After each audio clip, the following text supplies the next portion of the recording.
Well, next tonight, the Royal Mail has been delivering Britain's post for almost 400 years. However, its future has never looked more perilous. It's been treading water, crying out for a life raft since 2020, whilst operating losses exceed £300 million.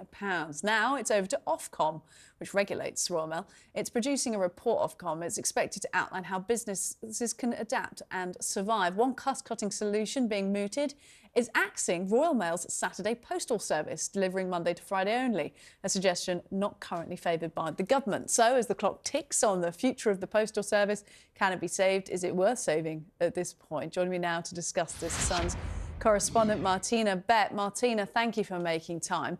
I know you've been following this story closely, and a lot of this is to do with modern times, isn't it? We've got these courier companies now. I mean, can Royal Mail adapt and survive? Clearly, that's a big question. The ministers today have said that Royal Mail will not be allowed to scrap Saturday post deliveries. And the reason why the Prime Minister's spokesman was asked about it is because, as you said, Ofcom will produce documents on Wednesday outlining options for continuing to maintain, a service to meet consumer needs during a time where obviously letters are not used as much. The regulator has not commented what these options are, but it is understood that they will include the abolition of the 6-day universal service obligation.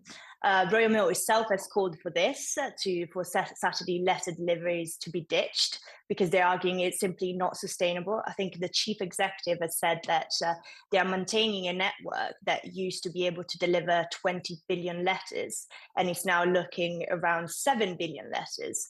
So it is normal that the postal regulator Ofcom is looking into this. The legal basis for the universal service is the Postal Service Act, which was in 2011, so it's 13 years old. And if the government wants to maintain that service, obviously might need to consider the financial implications of this. What do you think the public mood is on it? Because obviously a lot of people get their bills, their electricity bills on email now. The idea of paper post is slightly fading out, but a lot of communities do still rely on it, a lot of different age brackets as well. Do you think the public will put the pressure on the government to keep this service? I think to an extent, Postal Services Minister Kevin Holyroke said that there's lots of constituents, especially people that are older, that rely on the universal service, but also many businesses, particularly the magazine and greeting cards industries. I think the Greeting Association welcomed, obviously, this news that the government said that it would not countenance ending the 6-day service. But it is true that, as you said earlier, that letters are in decline. People don't use it as much, and they use digital ways of sending, they send emails instead of letters.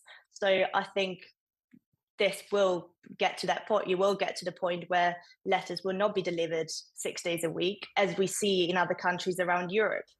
With the post office in crisis, obviously for something very different, the Horizon scandal, and now this with Royal Mail. I do wonder what the branding of this type of stuff is in this country. Look, Martina Bet, political correspondent, thanks so much for joining us.